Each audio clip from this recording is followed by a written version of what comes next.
Hello, adventurers. Welcome to our very first adventure beyond Maladea, the Pale Lands. Now, if you're watching the Pale Lands for the very first time, this is a one-of-a-kind experience, a duet D&D adventure between Dungeon Master and player. Before we embark on this adventure together, I want to give a huge thank you to all of our subscribers and fans who made this possible. A big shout out to the editors and artists that have been working on this channel with me to make all of this magic happen. And a heartfelt thank you to our community members and everyone behind the scenes who has been making the world of Maladea come to life. With that said, our story begins now.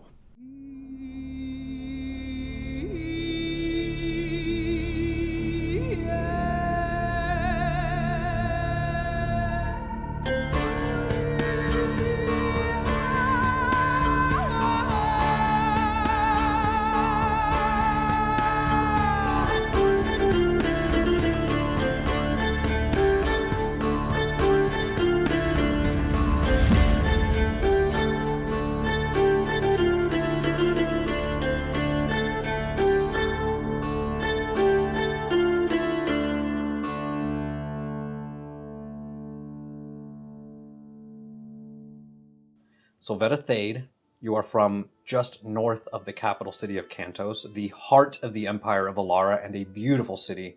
It's known for its bustling markets, the trolleys that take people across many districts along the countryside, the beautiful, colorful roofs along the coast, and of course the palace in the bay that rests on the island that is colloquially known as Wolf's Rest.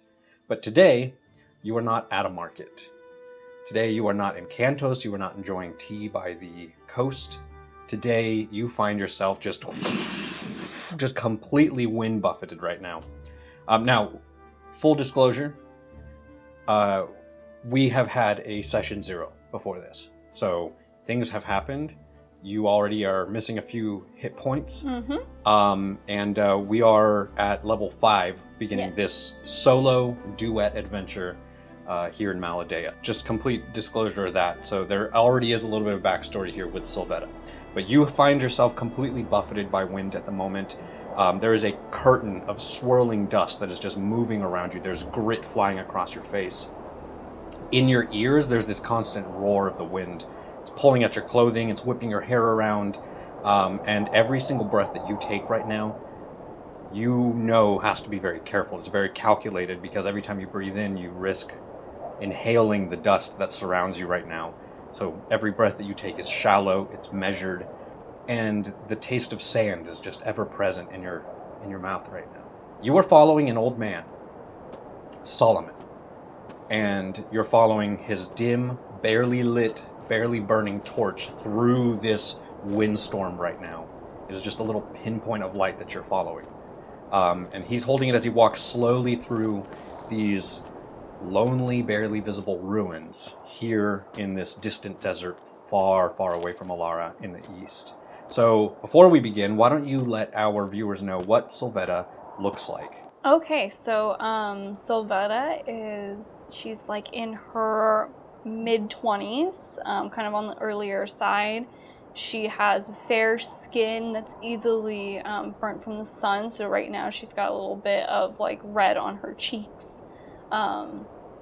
She has fiery natural red hair and blue-green eyes. She is currently wearing some brown trousers while she's hiking through this rough, sandy terrain with a white blouse and a red scarf wrapped around her neck that she's using currently to kind of wrap over her face during this dusty storm. She has a pack on her back and a few weapons strapped to her as she's ready to embark. But for the most part, yeah, that's pretty much what Sylvetta looks like. Almost 6 months ago, correct me if I'm wrong, almost 6 months ago your father disappeared in the middle of the night. Mm-hmm. You haven't seen him since. No. You probably thought he was dead, probably lost in some sort of archaeological dig site or on the road somewhere that he just never mentioned to you, and you presumed that he was either choosing to stay of his own accord or that he was dead. Until 3 weeks ago, when this old man that you are currently following, Solomon, an old friend of your father's, another famous archaeologist, just like your father, who has also dedicated his life to the study of the ancient world and the study of the history of Alara and everything that happened in the world before written history. So Solomon is a very well-known name, just like Oliver Thade. And 3 weeks ago, Solomon showed up in Kantos, gave you a letter, and the letter was from your father. My dearest Solomon, my research has led me to unearth bewildering truths that I dare not commit to paper in full, but leave me with hope that things may still be as they once were. I find myself embroiled in a riddle, the solution to which I believe lies in the ruins of Istrekar. Sylvetta holds the key to this riddle. I wish I could tell you more, but I dare not bring either of you into the dangers I am now wrapped up in. I find myself swimming in the dark, but I'm too far in now to turn back. Guide her there. Keep her safe. Most of all, keep her hidden. Remember, old friend, sometimes we have to forge our own history. Oh, Thade. Where you are right now, Solomon has brought you to the ruins of Istrekar. This is where you are walking right now, currently being assaulted by the wind. These ruins were once a metropolis here in Nidora. Big, big city. A long time ago, long before the Age of Shadows, and today they are almost entirely buried in sand. This is the last place that your father was seen before disappearing without a trace. The last person to see him in person was Solomon. So you have ventured into Nidora, the neighboring country of Alara. You ventured 5, 6, 7 days to the east, into these lands, to these ruins, an ancient seat of power in the world, and a land covered in deserts that hold so many secrets. And now you find yourself following Solomon. His torch is your only guide, passing by all these ruins. And you watch as his light starts to descend into some steps, ruins that you barely even saw were there. And very quickly, all of the noise, all of the sand, everything around you becomes shut out. And you are now passing beautiful fading frescoes along the wall. And you're following him, and the only thing that you hear is the echoing of the footsteps. And as you go deeper and deeper, you start passing where the frescoes were faded and hard to tell what they were at the beginning. As you head deeper into these steps, this dark, very narrow corridor. Think like the pyramids of Egypt. Very, very narrow. At times you're having to kind of hunch over. But as you're passing these frescoes, they start to get more preserved. You can see more of the details the deeper you go, as less of the wind and less of the environment has exposed them. And as you're going down, Solomon, this place was once sacred. It depicts a time of darkness in our past that we've now forgotten. You're descending and you're descending. You see images of this big star in the sky. Bright, okay. Not any star that were, just a bright object that you see. You see a forest on fire. You see a world on fire, and you're just passing these images as you go down. You see elves in armor clashing against a wall of shadow, creatures whose faces you can't really make out. The deeper you go, the darker the scenes become. As you're descending, you see dead bodies. Then those dead bodies start to become skeletons, deeper and deeper. Then there's a figure standing amidst a field of shadow, creatures that are bowing to him. His face has been stricken, you see, as if somebody carved it away, so that you can't tell who it is. Then you turn down a corridor as you reach the bottom of the steps. You turn down a corridor, you're following his torch into the darkness, and then you see along the wall falling stars.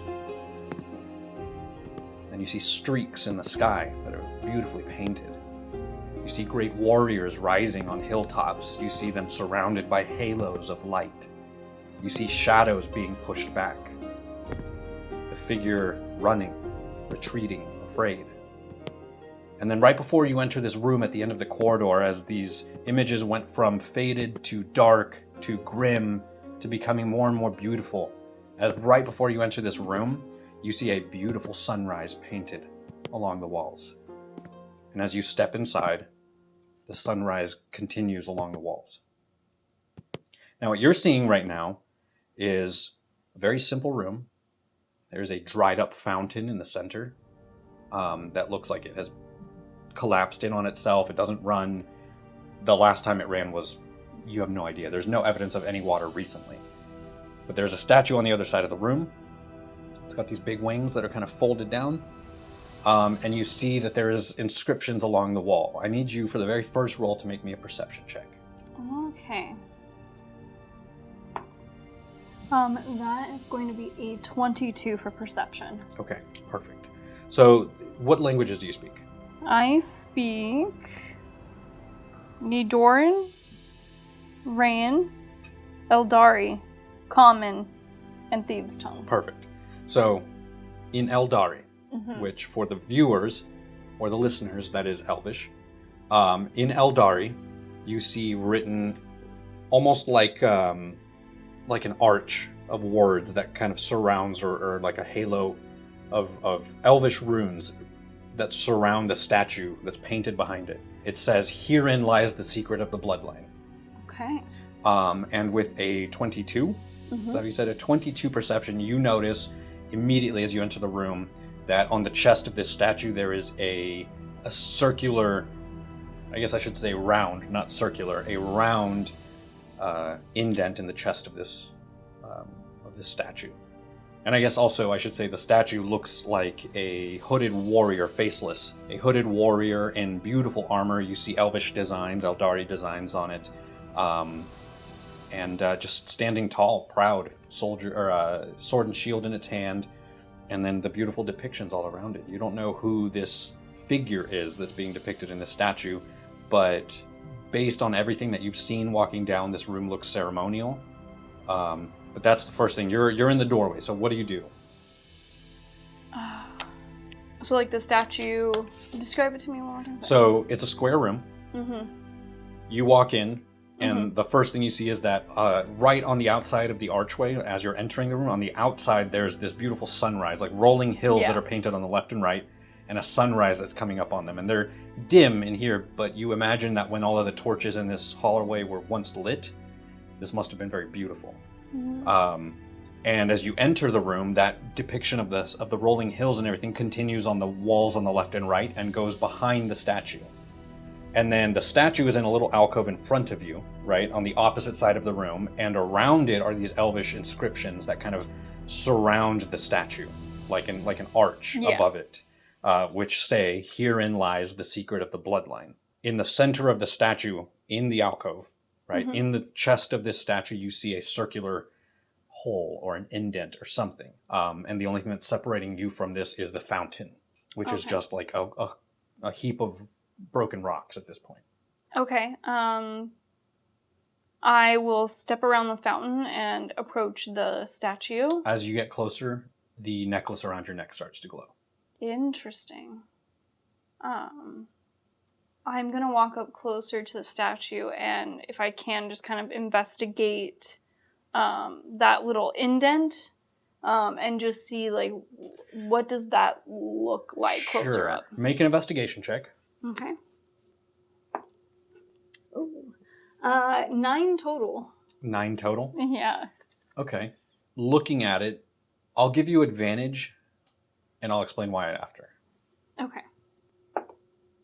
That's cocked, yeah. 12. 12. That's okay, because 10 is what I was looking for. Okay. What you see, as you step closer, your necklace starts to glow. Okay. As you get closer, you notice that your necklace has a bunch of Eldari runes etched around it. It is a beautiful gold medallion. Yeah. It's got all of these runes etched on the outside of it. In the center is a triangle, and attached to that same triangle is an inverted triangle. Okay? So it's almost like a pyramid that's mirrored. Or a diamond with a line through it, if that makes sense. You see that same symbol etched very, very tiny above where that indentation in the chest is.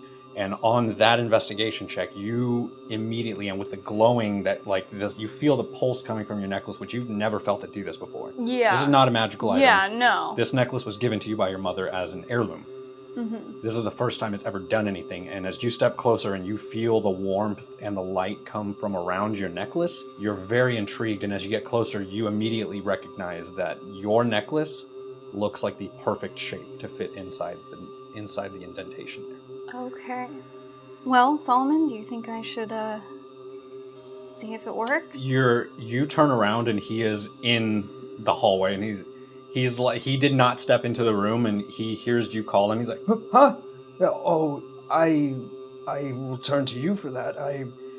Whatever you think is right. This is beyond. I haven't done this sort of work in a long time.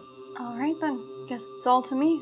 And with that, I will slip the necklace off around my neck, kind of just hold the medallion for a second and look at it in my hand, just kind of feel it for a second and look back at the alcove, and then I will very carefully, kind of still holding on to the chain, because this means so much to me, I don't want anything happening to it, I will gently kind of place the medallion in that alcove spot. Yeah.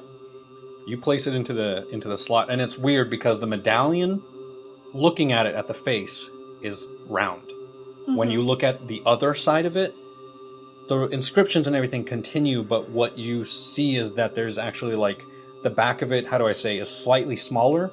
So there's sort of like a lip around the back. Mm-hmm. And so it's not that you're putting in the necklace, it's that it fits the backside, the lip fits on, if that makes sense. Yeah. You know, it like slides in place as if this was built for it. So the necklace is itself still sort of extending out, and there's a piece of it that locks in, but as it goes in and slides into place, you hear this sound of like sharp metal, like as if something in the necklace came out and locked into place. And as you do that, you see the necklace start to spin. You hear some mechanisms turning inside the statue, and then the chest slides open, and inside you see a rolled up parchment. Okay. I will reach in and carefully grab the parchment. Are you trying to inspect for... You know what? I should probably do that first. Yeah, let me investigate real quick and see if there's any traps around. Okay, yeah, roll investigation. Hopefully this one will be better. Okay, 19. 19? You're pretty sure there's nothing weird going on here. Okay, perfect. Yeah. As this thing slides open, you see Solomon kind of peeking in through. He's very curious. Staying quiet. But he is very curious. He's looking, and you can see he's kind of wringing his hands. He seems, I don't know, maybe nervous at the discovery, or... Yeah. Okay. But you grab the parchment. Mm-hmm. Do you unravel it? No, not yet. Okay. I'm just going to grab the parchment. Am I able to retrieve my necklace again from the statue? Yeah. You give it, like, you touch it and nothing happens, and then you kind of jostle it a little bit, and as you turn and rotate it, it seems to lock out of place. Mm-hmm. And you hear the retracting metal, and you pull it out, and the necklace is free. Perfect. I'll put it... Glowing still. Okay. And by that I mean the runes on it. Yeah. Are glowing, so it gives off this very dim light. Mm-hmm. I'll grab since I have the parchment now, nothing else seems to be... Nothing else. Okay. Then I will turn back to Solomon, like, all right, let's go surface side and check out what this is. Back to the campsite. Yeah. Good, I need to sit. He turns around and just sort of starts to shuffle, very, like, his torch still burning in the room. You follow that light back up the long corridor. You get back outside, back into the wind, and you can make out in the distance, just barely, the little campsite that you have set up, the tents that are kind of pulled up around it. Very, very difficult to see. There's a lot of wind happening. It's not full on like dust storm, but it's uncomfortable. Mm-hmm. You know, like you can breathe, you can walk through it, but you definitely are glad that you have a light source out at this night right now. And you walk towards the campsite. You get back there, and as you get closer, you hear music. And you hear Malidea, who is your traveling companion over the last week or so, is currently playing music, and the people are all clapping their hands in time with the music, and he turns to you, he sees you coming, he's like, well, it's about damn time. Well, we had a lot to do, okay? I thought you died. We didn't. You can't die before I make the songs. You can die after, because then they'll probably get more famous, but you can't die before I make the songs. That's why I'm here, for the stories, all right? All right. What do you do right now? So once we get kind of settled, we're in like a more secure place. Yeah, Eladir follows you, Yeah. which for the viewers, he's a handsome, smiling bard in dark black and gold attire. Very, very charismatic. He's got like the shadow of like a beard, but all he has is a little bit of like chin hair going on there, like a straight line. Very black, voluminous, fluffy hair. Perfectly manicured eyebrows. Manicured? Perfectly sure. You can tell he is somebody who cares a lot about his appearance and walks around with with his lute. Sylvetta standing there with, dirt kind of smeared on her. Somehow, he looks pristine. Somehow. But yeah, you get settled, and Eladir follows you. The rest of the campsite, which by the campsite is like maybe 6 people, including Solomon. Just all archaeologists. Yeah, and it's like Solomon, who is clearly the oldest and the most experienced, I guess is the polite way to put it. And then there's 1 or 2 people who are probably in conjunction with the university. These people you've never seen, even though you spent your time growing up in Kantos and the university. But they're probably, you're here in Nidora, so they might be from a university somewhere else in Nidora. And then looks like some interns, like 16, 17-year-olds who are here. They look absolutely fucking miserable. Like they're like, one of them is like a young girl with like long hair and she's got spectacles and she's just like got her knees pulled up and she's just kind of like looking around at the sandstorm. She looks like she wants to leave, but here they are. So what are you doing in this moment? So I'll pull over like a little lantern next to me, and I'll find a good place to kind of just lay down the parchment, and then I'm going to just very, very carefully just start kind of unrolling the parchment open to reveal what's on it. Yeah, make sure you have a blow dryer and some lemons. Yeah. You unravel it, and here in the gloom of this ruin, I just picture Sylvetta silhouetted by the arch, lights a lantern.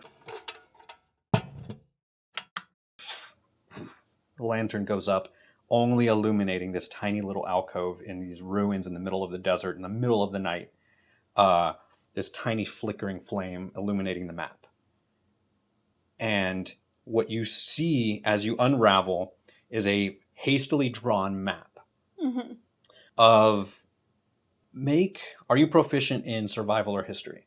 Yes, I actually have expertise in history. Okay, go ahead and roll history for me. That will be a 17. A 17. You don't recognize the land. It is a large... at first you think it's an island. But there's too much detail around the edges. So you think, okay, well maybe it's a large piece of land or something, but this is one you've never seen. Okay. But then you recognize the coastline in the north, and immediately you recognize this as the continent of Amoros in the south, which is now known as the Pale Lands. Okay. What you see drawn big, so it's the parchment itself seems to be a map of the Pale Lands, of the entire continent. You see not expertly drawn. This is not a map that was made by a cartographer. This looks more like, here's this landmark, here are these mountain ranges, and a bunch of notes in Eldari across, literally across the face of the map, although they seem to be shimmering. You don't seem to be able to read it in entirety. It seems to shimmer as if like showing one rune over here and one rune over here. Like you haven't been able to pick up a whole sentence. Okay. For whatever reason. It's like the magic isn't showing you what it wants you to see, as if it's waiting for something. But you do see that there's an element of magic runes that seem to be cryptically kind of glowing in and out on top of the map. But the thing that catches your attention is that same reverse pyramid that is drawn in bold red, faded, now brown ink across, basically taking up the entire center of that continent that you see there is that pyramid, as if marking something there in the south. Interesting. And everybody else is huddled over. You see all of these faces in the darkness kind of peering over your shoulder, and Eladir's like, wow, So what does that mean? That means me and you have a long trip. Great. Pack your bags. We're Great. getting out of here, Eladir. Are we sleeping though? Of course we're sleeping. Okay. We're not leaving till the storm's gone. I have been traveling for 5 days in the desert. When we get wherever we're going, we are staying in a room, Sylvetta. I need you to say that we're staying in a room with a bed and a breakfast. Say it, please say it. Eladir. Please. Eladir. We will stay somewhere. All right, yeah. I mean, I'm not saying I don't enjoy these little escapades out in the countryside. If we make it out of this alive, I will buy you a room somewhere nice. Sure, I will hold you to that, Sylvetta. You can. I will write you the best damn songs. I got you. Please. Okay. Sleep now? Yes, let's sleep. Do you still have some more of that whiskey? Always. You settle down over the next hour or so. Everybody starts to settle down. A new campfire goes up, which of course the moment it goes up, the wind outside dies down.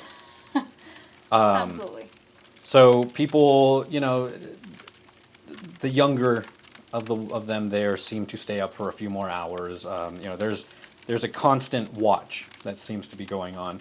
You and Solomon and Eladir take up your night in the ruins here.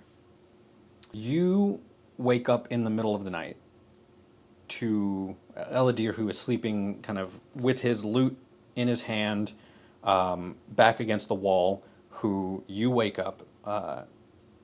Let me ask you, do you think she would be a light sleeper or a heavy sleeper? Probably a light sleeper. You wake up to Eladir going, Sylvetta, Sylvetta. What? And you see he, without moving, looks like he's still in a sleeping position, nods over towards behind you. You kind of turn your head and look in the direction, and you see Solomon rummaging through your bags. Interesting. And you're kind of in the corner of these ruins, and he is over like where your bags are, where the campfire is, where like sort of the entrance is, and you're tucked in away from where the wind was. Yeah. Kind of hidden in the shadow next to Eladir, who the two of you probably fell asleep against the wall drinking. I'm gonna kind of roll over like I am shifting in sleep and kind of like sit up a little bit like I just kind of got woken up in the night. Kind of just pretending. It's kind of odd to me, but I don't want to just cause a weird confrontation right away. And I'm gonna kind of look over and kind of walk over near where Solomon is and be like, hey, Solomon, is there anything I can help you He with? immediately sits up, and the first thing you notice is your necklace in his hand. He already took that from you. And he immediately gets spooked, turns around, he's got the map in the other hand. And he looks at you and he says, I'm so sorry, my child. You have to understand. A blade goes through his back. And you see he drops both of the things. He just goes, looks at you, coughs up some blood. And you see behind him a figure in black leather armor, a hood, black bandana drawn up to his nose, eyes peering at you in the darkness. And you see the rest of the campsite start to wake up. More figures in the dark, moving in the shadows, attacking the others. And I need you to roll initiative. Oh God, okay.